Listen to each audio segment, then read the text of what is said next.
Will this suffice as a deposit? This sense. That's a black pearl. One of the many treasures in my collection that I would be only too happy to part with, should you give me reason to do so. All right. I'm sure that we can come to an agreement, but not here. What are you doing, Uncle?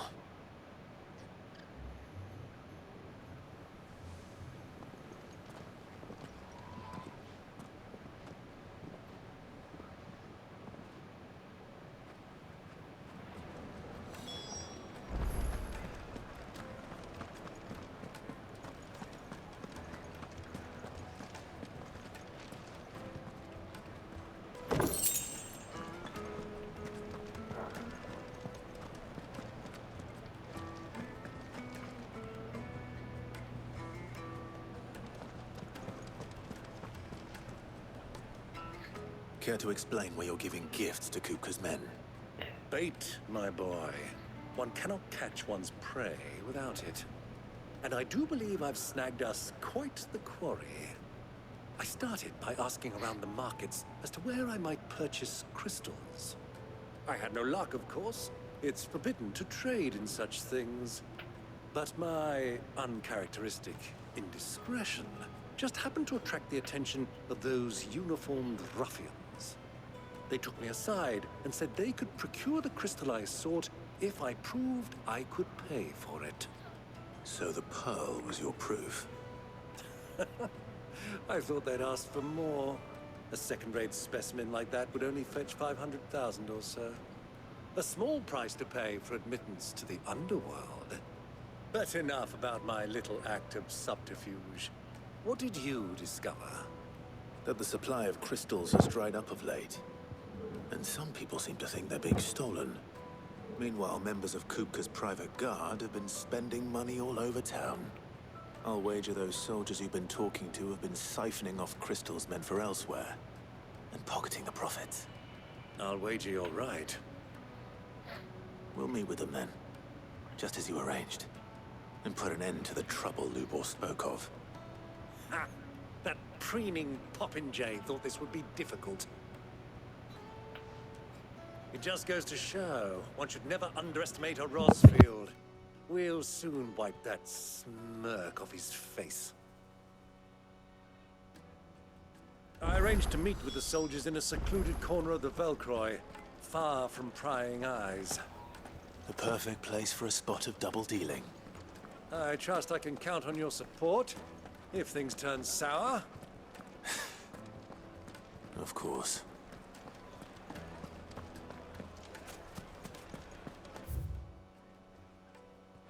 Why is the tavern shut?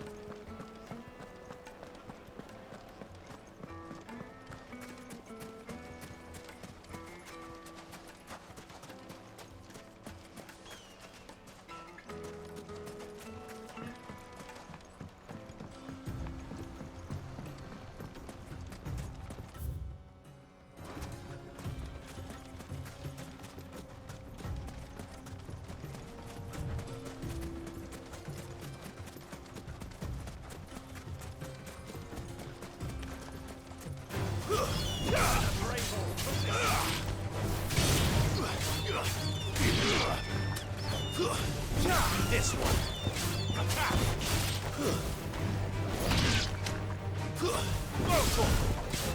Get him.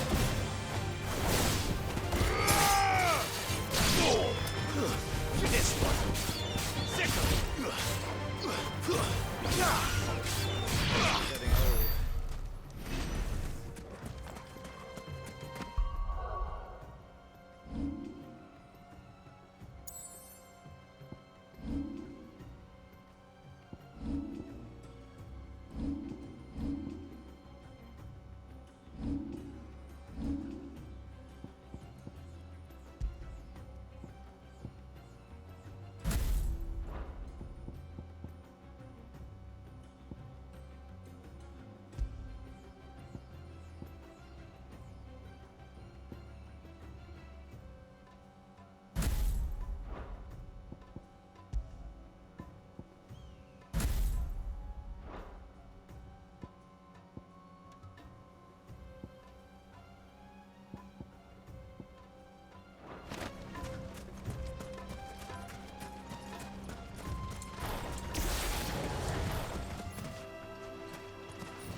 Come on. Faster!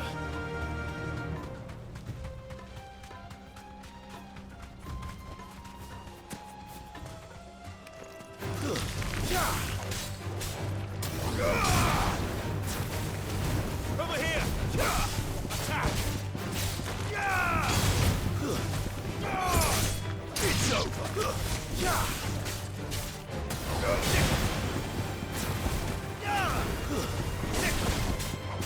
Over here!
I'll take it from here.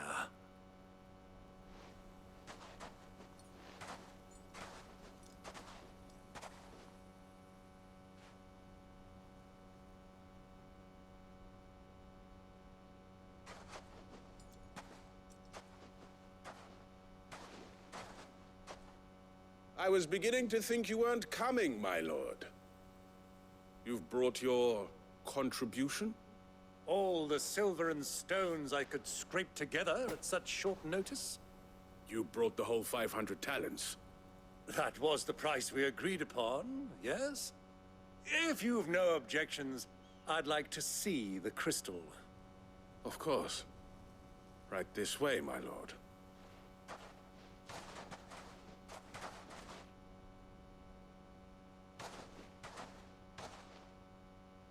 Not bad at all. You weren't lying about the clarity. But what of security? If I were to be stopped on the road, what guarantee have I that it wouldn't be seized as property of the Republic? Because these crystals are no longer the property of the Republic. You're not buying from us. You're buying from them. And we have no more jurisdiction here than you, my lord. But we have ships, and will gladly deliver to a port of your choosing, now that our price has been met. Royalists, eh? What brings you here? Why, to collect their share of Drake's Fang's blessing, of course. Our nations are allies, and so they are entitled to a portion of the Mother Crystal's bounty. And being such good friends, we elected to increase that portion and share the benefits. And now that these crystals are officially property of the Kingdom of Waloed, we are duty-bound not to interfere, no matter where they might happen to end up next. Did you get all that? They're in cahoots! So it would seem.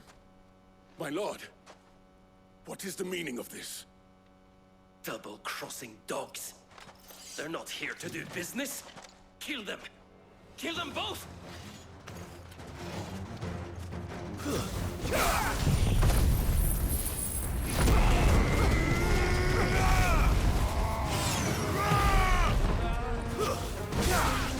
It's over! Over here! It's not over yet, Uncle! Good! I'm just getting warmed up! This one! Go to him! Attack! Get him! Attack! Go to him!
Well, that wasn't too bad.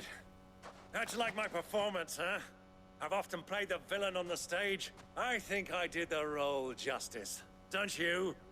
Greybeard, you were magnificent. The battle scene was particularly thrilling. Such a shame you didn't have more of an audience, but perhaps that's for the best. How long have you been watching? Long enough to witness your uncle's sordid transaction. I hardly expected one so venerable to degrade himself so thoroughly, buying one's way into the confidence of degenerates. Ingenious. This was the trouble you spoke of. The men of the Rock taking crystals meant for the common folk and conspiring with the Royalists. Well, now it's over. Indeed it is. The people of Dalamil had scarcely any means of redress against Kupka's men, let alone a foreign army. Until you two came along, that is.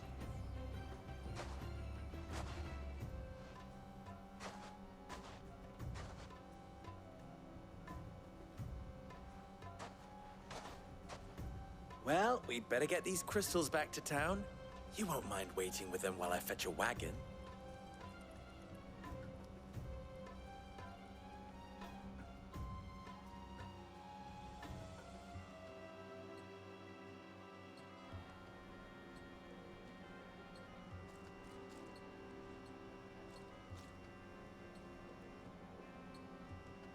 It occurs to me that I still don't know your name. Clive. So, Sid the Second is a Clive? I suppose it could have been worse.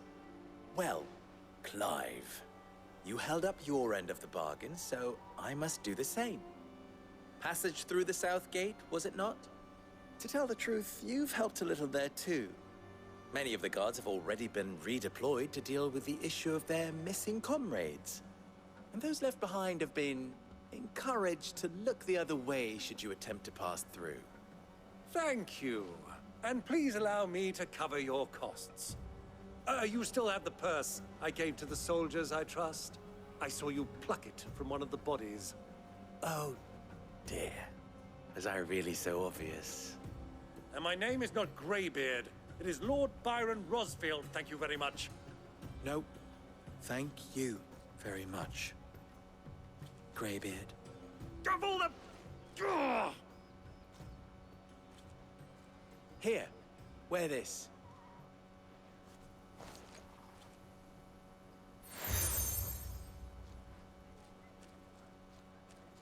Any friend of mine who sees you with it shall be a friend of yours. Thank you, Lubor. And please, feel free to send one of my Stoluses back to your people. Tell them that Rosina Dalamil is back in bed with Sid.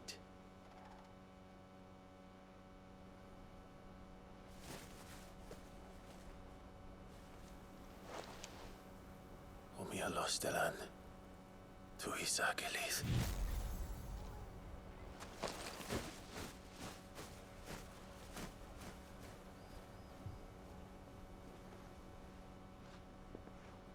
I'm trusting you, Sid.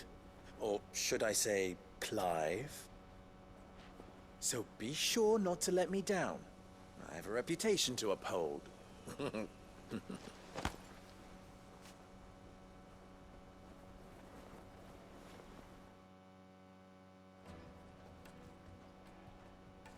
Well then, I wish you a safe journey south. Thank you. Not at all. It was my pleasure. Come on, Uncle. Let's go.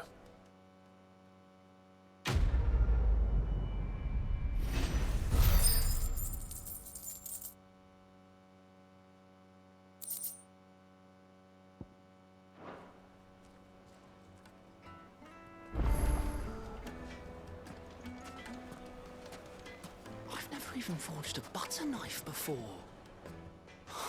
Perhaps Forge Master Luber's having fun at my expense. I wouldn't put it past him. Neither would I. Oh, wait. Are you Clive? Sorry, my mind was elsewhere. I'm Sava, Master Luber's least accomplished apprentice. Soon to be former apprentice if I don't pass this test. Maybe I'm just not the resourceful type. People are buying up weapons faster than the Briar's Kiss can forge them, and here I am, unable to make a decent bit of kitchenware. He wants me to make a carving knife, one that embodies the spirit of Dalamil.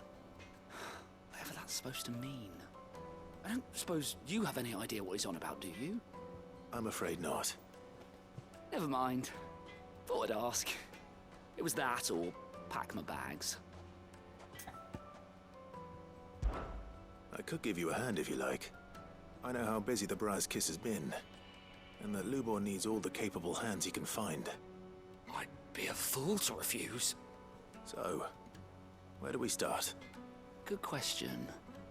If I'm honest, I've never made any kind of knife before. And then there's this little riddle to keep in mind. The spirit of Dalamil. Nothing is ever simple with that man. The way I see it, there's only one way we'll be solving Lubor's puzzle. We need information. The more the better. You're right. There's no point fumbling in the dark, I suppose. Now, who to speak to first? Well, there's plenty of folk in Dalamil who use knives for a living. There's the butcher, of course, and any number of cooks. They're bound to have an opinion or two about the tools of their trade. All right. I think we have a plan. Let's get to it, shall we? I'll talk to every cook I can find. You speak to the butcher, and anyone else you can think of. All right. Good luck. Let's hope that someone says something useful.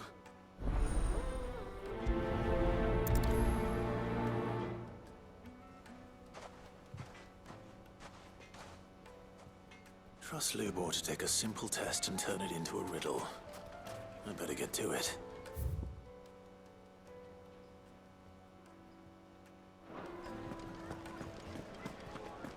The finest fabrics! Fresh bread, warm from the oven. Plates and pots! Everything I've worked for. All those years of toil. Every coin I've ever earned is tied up in this place. You all right? The baths are closed. Leave me be. On second thought, perhaps you are just what I need. Might your services be for hire? That depends on the job. I'd have you save my business, the baths. The water's turned scalding hot and all the crystals in Dalimil wouldn't be enough to cool it. I've no doubt that my woes stem from the water's source. But I can't go and investigate for fear of my customers thinking I've abandoned the place. I'm bound to these baths in more ways than one. I beg of you, go to Dusnoff Terraces. Tell me what you find there. All right. I'll go and take a look. Wonderful. It's not far. Leave the market by the south gate. The smell of sulfur will guide you the rest of the way. These baths are all that keep me from an ignoble end in a debtor's prison. My livelihood, my very life, is at stake.